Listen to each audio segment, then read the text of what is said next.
Steven Adams has gotten a new contract, and that's a pretty significant deal.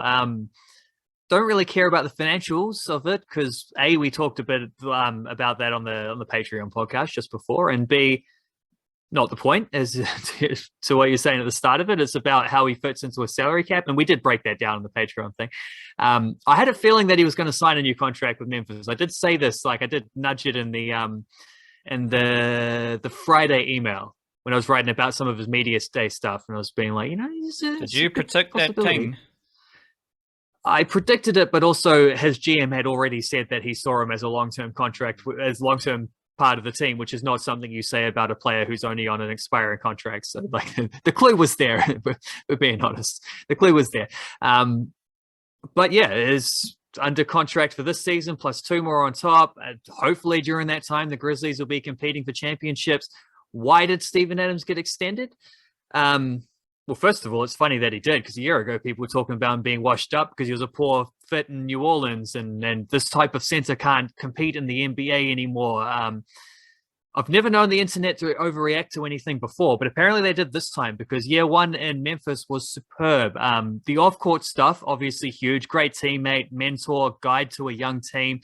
Saw that mana and clear focus when he was benched in the playoffs for matchup reasons, and didn't bat an eyelid, just became the best asset that he could in a different role in the team, helping his team be better.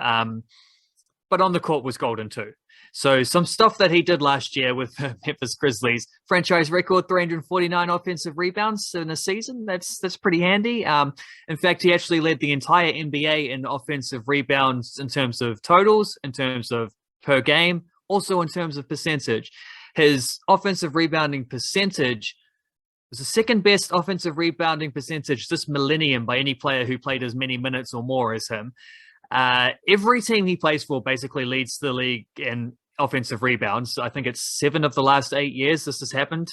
So it's not a coincidence. Wherever he goes, teams rebound offensively a whole lot better.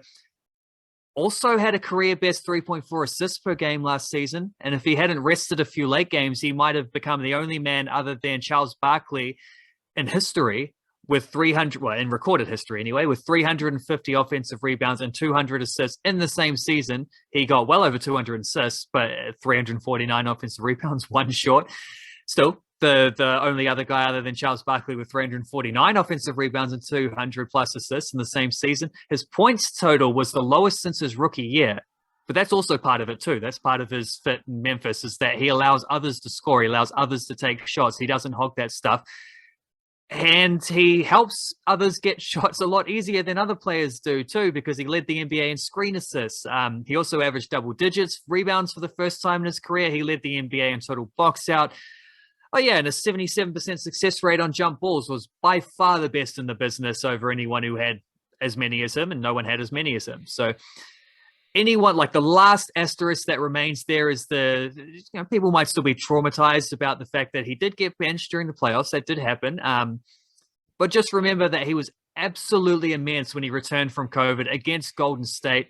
He had the best plus minus in his team with a plus 32 in that series, despite the fact that it was a lost series. The Grizzlies outscored Golden State by 32 points with Adams on the court across all those games. He had the best offensive rating in his team, 120.2. Best net rating in his team, 19.1, plus 19.1. He was the Grizzlies' top rebounder, despite playing less than 30% of the total minutes. And all of this, despite the fact he did not share the court in that Warriors series for 1 single second with Ja Morant, who was injured about 10 minutes before Adams checked in for the first time on his return from COVID. So, yeah, that's why Memphis extended Steven Adams.